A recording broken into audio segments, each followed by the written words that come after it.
अब ये कॉर्ड उस टेंजेंट के साथ कितने एंगल बना रहा है? एंगल 1 बना रहा है और एंगल 2 बना रहा है। तो नियम ये कहता है ये कॉर्ड यहां जो ट्राइंगल बना रहा है और मान लीजिए इसको हमने ले लिया E, तो E एंगल 3 हो गया। तो नियम कहता है कि ये एंगल 1 एंगल 3 के बराबर होगा, reason angle in the alternate segment. Hello friends, आज हम टॉपिक डिस्कस करें क्लास 10 से। चैप्टर लिया है हमने सर्कल्स। ये क्वेरी हमें कार्तिक ने भेजा है, तो चलो क्वेश्चन देखते हैं। एक बहुत अच्छा क्वेश्चन है। एक चीज बताने वाली बात है इस क्वेश्चन में कि इस क्वेश्चन में एक ऐसी प्रॉपर्टी लग रही है जो इस समय हमारे कोर्स में नहीं है। तो हो सकता है ये क्वेश्चन आपको बोर्ड एग्जाम में ना दिखाई दे, क्योंकि वो प्रॉपर्टी बच्चों को पता नहीं है और जिसकी वजह से ये क्वेश्चन फिर वो सॉल्व नहीं कर पाएंगे। लेकिन नॉलेज लेवल के लिए मैं आपको एक पूरा क्वेश्चन समझा देता हूं और वो प्रॉपर्टी भी अलग से बता देता हूं एक्चुअल में वो क्या है। ठीक है, प्रॉपर्टी क्या है पहले वो समझ लो। अगर मान लीजिए एक सर्कल है जिसको टच करता हुआ एक टेंजेंट जा रहा है, उस टेंजेंट पर बनने वाला कॉर्ड मान लीजिए वो AB है। अब ये कॉर्ड उस टेंजेंट के साथ कितने एंगल बना रहा है? एंगल 1 बना रहा है और एंगल 2 बना रहा है। तो नियम ये कहता है ये कॉर्ड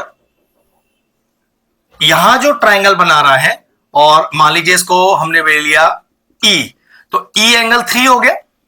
तो नियम कहता है कि ये एंगल 1 एंगल 3 के बराबर होगा, reason angle in the alternate segment. उसी तरह से ये एंगल 2 किसके बराबर होगा? इस कॉर्ड के द्वारा ऑल्टरनेट सेगमेंट में बनाया गया ट्राइंगल जो सर्कल की बाउंड्री को टच कर रहा है, इसको 4 ले लेते हैं। तो नियम कहता है 2 बराबर 4 होगा। मैंने इस फिगर में सारे एंगल्स डिनोट कर दिए, तो देखो जरा, वही टेंजेंट मैं यहां दिखा रहा हूं वो PQ है, वो कॉर्ड RQ है। चेक करो ये RQ इस टेंजेंट के साथ कितना एंगल 3 बना रहा है और यही RQ एंगल 5 बना रहा है ऑल्टरनेट सेगमेंट में। तो नियम है 3 बराबर 5, 3 और 5 इस तरह से लिखे हुए हैं इस फिगर के अंदर। ये प्रॉपर्टी इस समय तो कोर्स में नहीं है, लेकिन आप यूज कर सकते हो अगर क्वेश्चन आ जाए। मैंने आपको इसका हिंट दे दिया। चलिए अपना सॉल्यूशन स्टार्ट करते हैं। ठीक है, तो पहले क्वेश्चन पढ़ते हैं। कह रहा है tangent PQ and PR are drawn, PQ PR are drawn to the circle, angle RPQ 30 डिग्री। ओके, एंगल 130 है। जो कॉर्ड RS है, कॉर्ड RS है वो पैरेलल है टेंजेंट PQ के। ठीक है, और फाइंड करना है RQS। तो एंगल RQS मतलब एंगल 6 फाइंड करना है।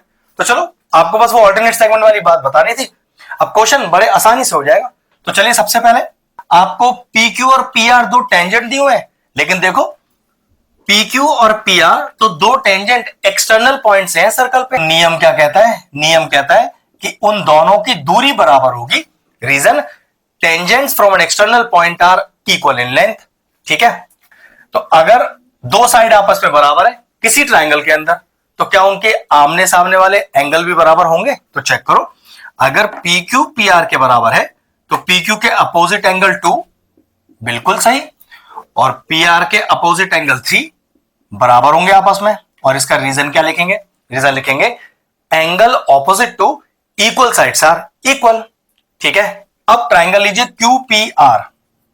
इन ट्राइंगल QPR और क्या लगा सकते हैं QPR में? हम लगा सकते हैं angle sum property of triangle, मतलब तीनों वर्टेक्स एंगल जोड़िए और 180 के बराबर करिए। तो एंगल QPR में angle 3 plus angle 1 plus angle 2 is equal to 180, reason angle sum property of triangle. अब जो जो इसमें पता है उसे पुट करिए।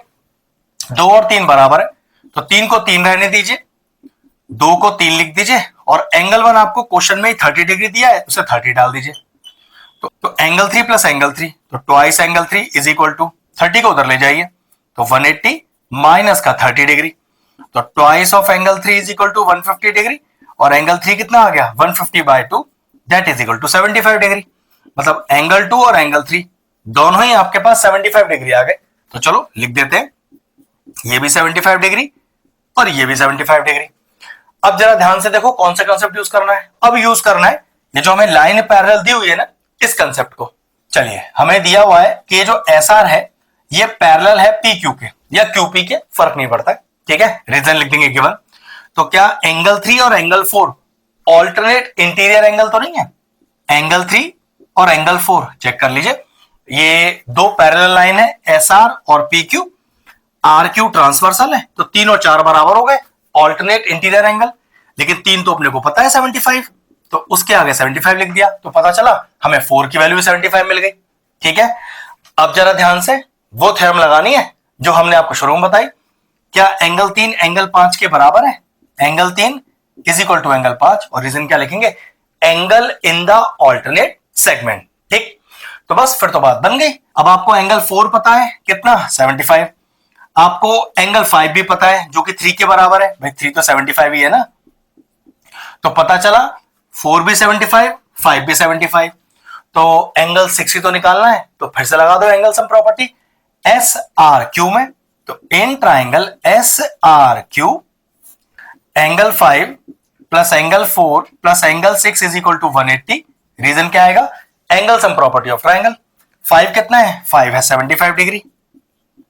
4 कितना है? 4 भी है 75 डिग्री, प्लस एंगल 6 जो अपने को फाइंड करना है इज इक्वल टू 180। 75 प्लस 75 150, उधर जाके हो गया नेगेटिव, तो angle 6 is equal to 180 minus का 150, डिग्री लगा दीजिएगा ऊपर। ठीक है, तो एंगल 6 कितना आ गया? 180 माइनस का 150, that is equal to 30 degree. ये लीजिए एंगल 6 आ गया। एंगल 6 से हमारा एंगल आर क्यू एस है, तो एंगल आर क्यू एस या एंगल 6 दोनों के दोनों कितने आ गए? 30 डिग्री आ गए। ये लीजिए आ गया हमारा फाइनल आंसर।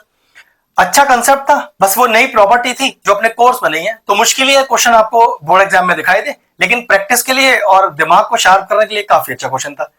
अगर इस तरह के और इंटरेस्टिंग वीडियोस देखना चाहते हैं तो हमारे चैनल की प्लेलिस्ट में जाएं। सर्कल चैप्टर की सेपरेट प्लेलिस्ट बनी हुई है, वो प्लेलिस्ट में एंड स्क्रीन में भी डाल दूंगा, और सारे इंपॉर्टेंट चैप्टर की प्लेलिस्ट के साथ जाके उन्हें भी चेक कर सकते हैं। ये क्वेश्चन फिनिश हुआ, वीडियो फिनिश करते हैं।